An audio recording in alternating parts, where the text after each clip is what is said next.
Good morning, class 9. This is Kiran and today's our topic is cyclic quadrilateral. Unit 10 में है ये topic हमारा. Cyclic quadrilateral होता क्या है? ठीक है, पहले हम उसकी डेफिनेशन कर रहे हैं. अ क्वाड्रिलेटरल ABCD, क्वाड्रिलेटरल उसका जनरल नाम मैंने ABCD ले लिया, आप सिंपल भी बोल सकते हैं. अ quadrilateral is called a cyclic quadrilateral if all the four vertices of it lie on a circle. कि इसके चारों वर्टिसेस, जो भी आपकी क्वाड्रिलेटरल है, अगर उसके चारों वर्टिसेस सर्कल की बाउंड्री पर लाई करते हैं, जैसे यहाँ है ये ABCD एक क्वाड्रिलेटरल है, इसके चारों वर्टिसेस सर्कल की बाउंड्री पर ऑन दी सर्कल आ रहे हैं, that's why this ABCD is called a cyclic quadrilateral. ठीक है, अब इस टॉपिक के अंदर जो हमारी पहली थ्योरम आ रही है वो हमें प्रूव करना है. बाद में हम इनका रिजल्ट यूज़ करेंगे हमारे क्वेश्चंस में. तो पहली थ्योरम 10.11 जो इस टॉपिक के अंदर है, that is the sum of either pair of opposite angles of a cyclic quadrilateral is 180 degree. कि सम ऑफ आइदर पेयर की जो भी साइक्लिक क्वाड्रिलेटरल है उसके अपोजिट एंगल के किसी भी एक पेयर, वैसे दोनों पेयर का जो है सम क्या है, 180 डिग्री होता है. आइदर और होता है ना, आइदर और, लेकिन यहाँ और वाला नहीं, आइदर मतलब इसका और इसका प्लस 180 और इन दोनों अपोजिट एंगल का प्लस 80. ठीक है, तो पहले हम लिखते हैं क्या क्या गिवन है. फिगर बनानी है हमने साइक्लिक क्वाड्रिलेटरल. क्या गिवन है? ABCD is a cyclic quadrilateral of a circle with centre O. ये सर्कल है जिसका सेंटर O है और इसमें ABCD एक साइक्लिक क्वाड्रिलेटरल आ रही है. ठीक है, इसके बाद हमने लिखना है टू प्रूव. हमें प्रूव क्या करना है यहाँ? हमें प्रूव करना है this angle will be equals to this angle. Means angle ABC will be equals to angle ADC and ये वाला एंगल, सॉरी इक्वल नहीं, इन दोनों का plus 180, sorry that is plus equal 180 degree. ठीक है, ऐसे ही ये वाला angle means BAD plus angle BCD is 180 degree. Either pair of opposite angle of a cyclic quadrilateral is 180 degree. This will we have to prove. इसके लिए हम एक छोटी सी कंस्ट्रक्शन कर रहे हैं. तो हमने क्या कंस्ट्रक्शन की, हमने दोनों डायगोनल्स को मिला दिया AC एंड BD को. ठीक है, इसके बाद जो हमने मिलाया तो चार एंगल्स से टोटल मेरे पास एंगल ABCD ये 8 एंगल्स में कन्वर्ट हो गए. 1 2, ये पूरा एंगल जो A था वो 1 2 में डिवाइड हो गया, B है वो 3 4, दो एंगल में, ये भी 2 एंगल में, ये भी 2 एंगल में. ठीक है, टोटल मेरे पास ये 8 एंगल बन गए.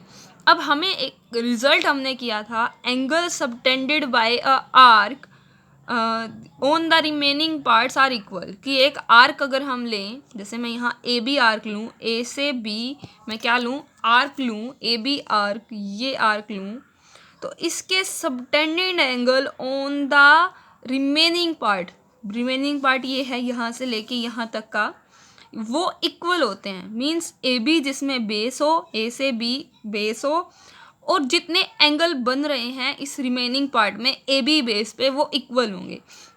अब ध्यान से देखें, AB बेस पर एक एंगल 8 बन रहा है और AB बेस पर एक एंगल 5 बन रहा है और कोई एंगल नहीं बन रहा. AB अगर आर्क ले रही हूँ तो AB बेस पर आपके पास दो एंगल बन रहे हैं 8 and 5. That means both are equal. ठीक है, इसी तरह मैं अगर BC आर्क लूँ, इस आर्क के दो जितने भी सबटेंडेड एंगल बनेंगे रिमेनिंग पार्ट पर वो आपस में इक्वल होंगे, है ना. तो इस BC आर्क के सबटेंडेड एंगल देखने हैं पहले हमें कौन से हैं. सबटेंडेड एंगल कैसे देखेंगे? वो दो एंगल जिनका बेस BC हो. अब BC के ऊपर कौन कौन से एंगल बने हुए हैं? BC पर एक एंगल 2 बन रहा है, BC जिसमें ABC ट्रायंगल बन रही है, और DBC ट्रायंगल बन रही है जिसमें BC साइड आ रही है ना. तो BC साइड पर दो एंगल बने हुए हैं, angle 2 and angle 7. It means both are equal, क्योंकि हमने रिजल्ट किया है angle subtended by same arc are equal, है ना. इसी तरह से DC आर्क का हम देखेंगे. DC में कौन कौन सा है? Angle 4 and angle 1.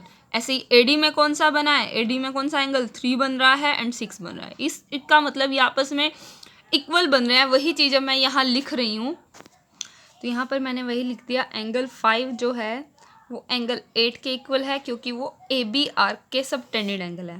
पहले मैंने रिजल्ट लिख के फिर मैंने सीधा लिख दिया 5 8 के इक्वल, 2 7 के इक्वल, 1 4 के इक्वल एंड 3 6 के ऊपर इक्वल, क्योंकि ये BC का आपका सबटेंडेड एंगल है, ये ये AB के सबटेंडेड एंगल है, ये BC के हैं, ये DC के हैं, और 3 एंड 4 जो हैं वो ADR के सबटेंडेड एंगल है। ठीक है, अब हमें ये करने के बाद ये हमारा हो गया। हम एंगल सम प्रॉपर्टी लगाएं क्वाड्रिलेटरल की, वो क्या कहती है, क्वाड्रिलेटरल के चारों एंगल का प्लस 360 होता है। मैंने A plus B plus C plus D के लिए कितना लिख दिया, 360। अब A B C D को मैंने दो पार्ट्स में बांटा था, A 1 2 के इक्वल था, ये 3 4 5 6 7 8 इक्वल 360 रहेगा। अब क्योंकि मुझे अपोजिट एंगल्स पे बात करनी है, तो A का अपोजिट एंगल C है, मतलब 1 2 और 5 6 का पेयर देखना है मुझे। तो मैंने क्या किया, इनमें से 1 2 और 5 6 अलग ले लिया, बाकी के बचे हुए अलग कर दिए। ठीक है, इतना करने के बाद ये चीज़ तो यही रहनी है। 3 की जगह हम क्या पुट कर सकते हैं, एंगल 6 पुट कर सकते हैं, क्योंकि अभी हमने पीछे प्रूव कर दिया। 4 की जगह मैं एंगल 1, 7 की जगह मैं एंगल 2 और 8 की जगह मैं एंगल 5 पुट कर देती हूँ। अभी मैंने ये पीछे प्रूव किया है। ठीक है, 1 + 2 + 5 + 6 ये एज इट इज़ है। अब आप ध्यान से देखो, angle 1 2 times, angle 2 2 times, angle 5 2 times, angle 6 2 times, ये जितने चारों एंगल हैं ये 2 2 टाइम्स आ रहे हैं। तो मैंने इसको लिख दिया एंगल, ये 2 times angle 1 2 5 6 that is equal 360। ठीक है, 1 2 5 6, 1 2 एग्जैक्टली क्या है, एंगल A है ना, और 5 6 क्या है, एंगल C है, सॉरी, है ना। इस 2 को मैं उधर ले जाऊं तो डिवाइड में क्या हो जाएगा, 180 डिग्री। यही एंगल A का पूरा नाम अगर मैं लिखूं क्या बनेगा, BAD एंड BCD। यही मुझे प्रूव करना था, BAD एंड BCD का मतलब अपोजिट एंगल का प्लस क्या आ रहा है, 180 डिग्री आ रहा है। ठीक है, इसको आप शॉर्ट फॉर्म में भी लिख सकते हैं। यहाँ पर आप लिख सकते हैं angle B plus angle D equal 180 prove करना है। Also angle A plus angle C equal 180 prove करना है। ये इनका पूरा नाम है, ये हम शॉर्ट फॉर्म में लिखते हैं।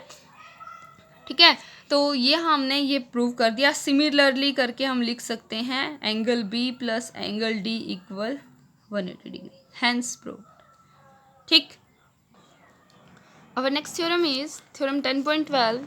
Statement is, if the sum of a pair of opposite angle of a quadrilateral is 180 degree, then quadrilateral is cyclic. Means वो हमें कह रहा है कि क्वाड्रिलेटरल है जिसके अपोजिट एंगल का प्लस 180 है, प्रूव कर दो वो साइक्लिक बन जाएगी।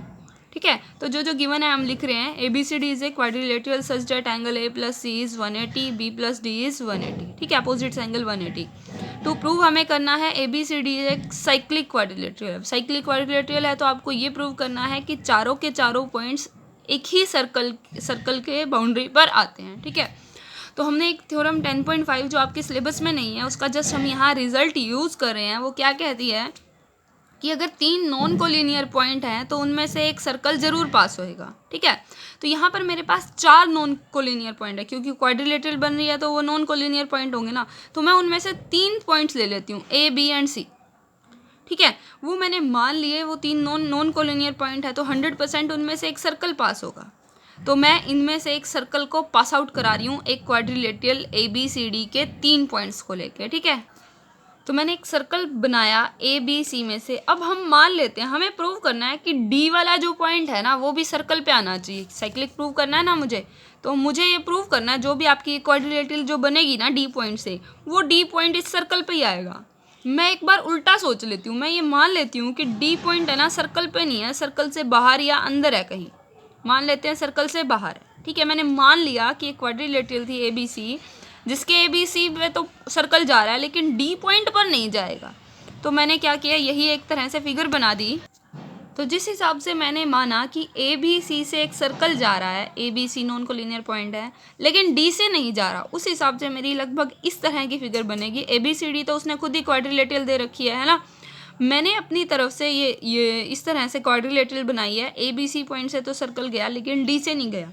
तो मैं क्या कर रही हूँ, सर्कल के ऊपर 2 पॉइंट्स आ रहे हैं ना आपके इस क्वाड्रिलेटरल से जाते हो, मैं इस पॉइंट को D1 मान के C से मिला देती हूँ। अब एक तरह से आप ध्यान से देखो, ABCD क्वाड्रिलेटरल से हम ABCD1 क्वाड्रिलेटरल पर आ गए। D1 D' कुछ भी नाम दे दो इसको, कि ये जो क्वाड्रिलेटरल बनी इसके चारों पॉइंट्स किस पर आ रहे हैं, सर्कल पे आ रहे हैं। क्लियर हो रहा है। यहाँ पर मेरा डी पॉइंट नहीं आ रहा, मेरा D1 पॉइंट आ रहा है सर्कल पर। अब 4 पॉइंट सर्कल पर हो क्वाड्रिलेटरल के, तो वो क्वाड्रिलेटरल कैसी बन जाती है आपकी? साइक्लिक बन जाती है ना। 100% ये ABCD1 तो एक साइक्लिक क्वाड्रिलेटरल बन गई। साइक्लिक क्वाड्रिलेटरल बन गई तो अपोजिट एंगल का प्लस क्या होगा? 180 होगा। तो वही चीज़ हम यहाँ लिख रहे हैं। अब तो हमने क्या लिखा?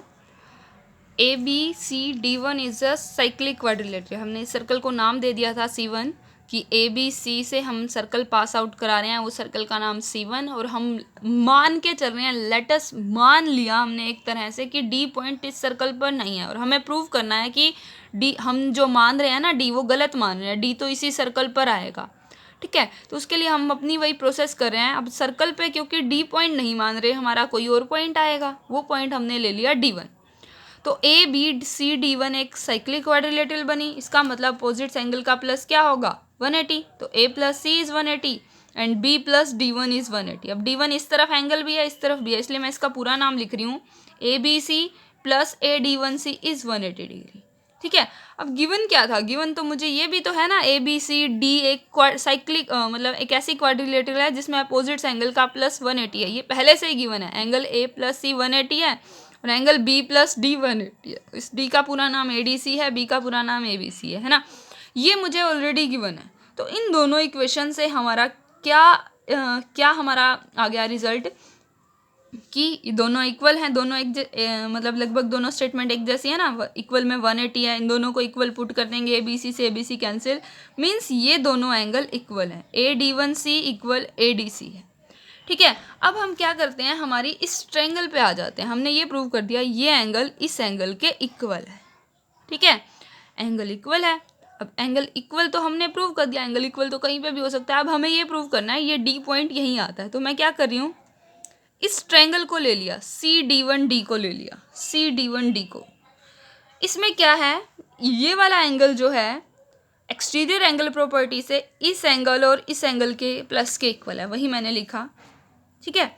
लिखने के बाद इसको मैंने जो लिखा D1DC लिखा। अब मैं इस एंगल का नाम चाहे D1DC लिखूँ चाहे ADC लिखूँ, बात एक ही है, एंगल हमारा वही रहना है, सिर्फ पॉइंट का नाम उसी लाइन पे हमने दूसरा पॉइंट ले लिया है A, इसलिए मैंने उसको लिख दिया that is AD1C = ADC + DCD1, ठीक है।